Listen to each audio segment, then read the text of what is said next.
मुझे स्वार्थी तुमने ही तो बनाया है। सुधा जी की आदत थी कि सुबह उन्हें गर्म पानी चाहिए होता था, इसलिए सुबह से 2 बार उठकर कमरे के बाहर निकलकर आकर देख चुकी थी, लेकिन अभी तक बहू वृंदा और बेटा पलाश उठे तक नहीं थे।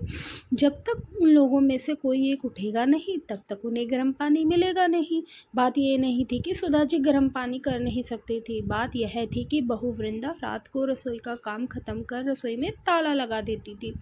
अब जब तक ताला खुलेगा नहीं, सुधा जी को गर्म पानी मिलेगा नहीं। आखिरकार घड़ी में जब 9 बज गए और सुधा जी से रहा नहीं गया, तो उन्होंने हिम्मत करके बेटे के कमरे का दरवाज़ा खटखटाया। 2-3 बार दरवाज़ा खटखटाने के बाद वृंदा की जगह पलाश ने आकर दरवाज़ा खोला और तमतमाते हुए बोला, क्या है माँ, सुबह सुबह परेशान कर रही हो? बेटा, मुझे गर्म पानी चाहिए था, रसोई में ताला लगा हुआ है, तो तुम रसोई का दरवाज़ा खोल दो ताकि मैं गर्म पानी कर सकूं। एक दिन गर्म पानी के बगैर नहीं रह सकती हो क्या माँ? रोज़ तो वृंदा करके दे ही देती है ना। आज संडे था, इसलिए सोचा था कि थोड़ा आराम से उठेंगे, पर आप भी ना। कहते कहते पलाश अंदर कमरे में गया और वृंदा को जगाया। वृंदा भी टिमटिमाते हुए उठी और चाबी लाकर सुधा जी के हाथ में रख दी। अब रसोई का दरवाज़ा आप ही खोल दीजिए। खुद के लिए गर्म पानी करो तो हमारे लिए भी चाय बना देना। जल्दी नींद खुलने से सर दर्द होने लगा है मेरा। कभी कोई सास खुश हुई है क्या अपनी बहू को सोता देखकर? इन सास लोगों का बस चले तो बस बहू को मशीन बनाकर रख दे। वृंदा बड़बड़ाती हुई वापस जाकर पलंग पर लेट गई। आखिर सुधा जी ने जाकर रसोई का दरवाज़ा खोला, खुद के लिए भी पानी गर्म किया और बेटे बहू के लिए चाय बनाकर उन्हें देकर आई। गर्म पानी लेकर अपने कमरे में आई थी कि 5 साल का पोता मनु जाग गया और जागते से ही बोला, दादी मेरा दूध। उसे देख सुधा जी मुस्कुराकर बोली, हाँ मेरे बच्चे, अभी लेकर आए। गर्म पानी वहीं रखकर पहले मनु के लिए दूध गर्म करने गई। अभी दूध गर्म कर ही रही थी, कितने में पलाश की आवाज़ आई, माँ, ओ माँ, कहाँ हो तुम? क्या आप भी सुबह सुबह संभाल नहीं सकती हो इसे? पता है ना वृंदा के सर में दर्द हो रहा है। कहते कहते पलाश भी रसोई में आ गया, साथ में मनु भी गोद में था। उसे देखते ही सुधा जी बोली, बेटा मैं तो दूध गर्म करने आई थी, मुझे नहीं पता ये कब तुम्हारे कमरे में चला गया। तो ध्यान रखना चाहिए था ना आपको, बस काम का बहाना चाहिए। मानता हूँ कि आप सास हो, पर बहू को भी तो इंसान समझो। वही है जो आपकी जिम्मेदारी निभा रही है, नहीं तो दूसरे बेटे बहू ने तो आपको रखने से ही मना कर दिया था। मनु को सुधा जी के पास छोड़कर ही पलाश वापस अपने कमरे में चला गया। सुधा जी देखते ही रह गई, आंखों में आंसू आ गए। मन ही मन सोचने लगी कि मैं कुछ न करने पर भी बदनाम हो रही हूँ। ऐसी कौन सी जिम्मेदारी उठा ली इन लोगों ने मेरी, जो इतना सुना जाते हैं। ऐसा सोचकर वो अपने आंसू पोंछे और मनु और उसके दूध लेकर कमरे में आ गई। नाश्ते के समय पलाश ने वृंदा से कहा, तुम्हारी तबीयत ठीक नहीं है तो मैं माँ से कहकर नाश्ता बनवा लेता हूँ ताकि तुम आराम कर सको। रहने दो, उनसे कुछ मत कहना, मैं नाश्ता खुद ही बना लूँगी। अरे पर तुम्हारी तबीयत ठीक नहीं है। नहीं नहीं, मैं खुद ही नाश्ता बना लूँगी। उनका क्या भरोसा, कौन सा सामान उठाकर अपने दूसरे बेटे बहू को देकर आ जाए। अक्सर रसोई से सामान कम हो जाता है। मुझे तो पूरा यकीन है माँ जी ही सामान की हेरा फेरी करती है और अपने उन बेटे बहू को देकर आ जाती है। और जाकर रसोई में तैयार करने लगी। वृंदा को रसोई में नाश्ता तैयार करते देखकर पलाश गुस्से में आकर सुधा जी से बोला, देख लो ये सब आपके कारण है।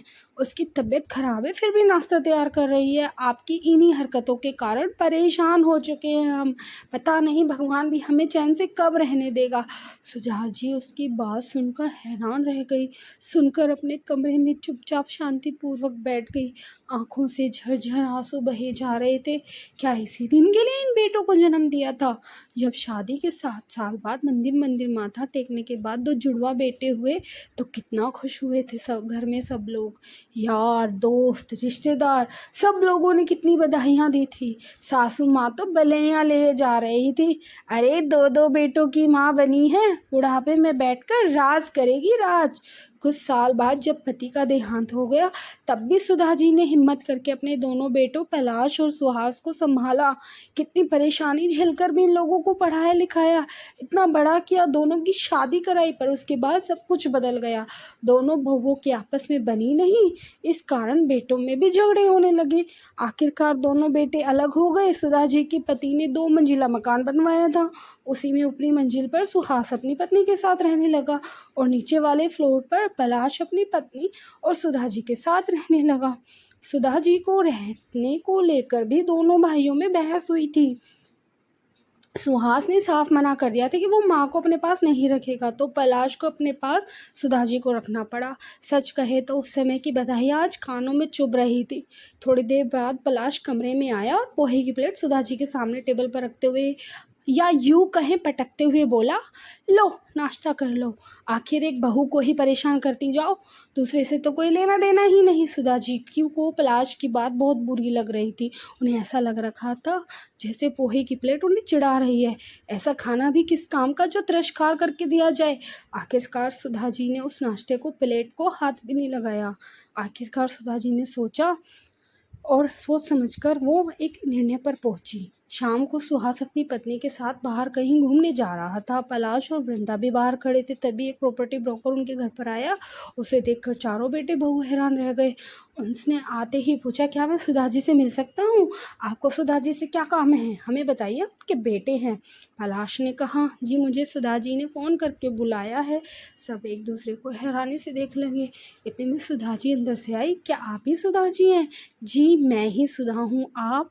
जी आपने सुबह फ़ोन किया था मकान को बेचने की बात करने के लिए। अरे हाँ, मैंने ही आपको फ़ोन किया था। इससे पहले सुधा जी आगे कुछ कहती, कैलाश बोला, कौन सा मकान बेच रही हो आप? हमसे पूछे बगैर आप ये निर्णय कैसे ले सकती हो? माँ मकान बेच दोगी तो हम कहाँ जाएंगे? सुहास ने भी कहा, कभी मेरे बारे में सोचा था कि मैं कहाँ रहूँगी, कैसे रहूँगी? सुनाने में तो तुम लोग तो मुझे कोई कसर नहीं छोड़ते हो। मकान तो मेरे पति का बनाया हुआ मेरे नाम पर है, फिर किस हक से मकान में हिस्सा मांग रहे हो?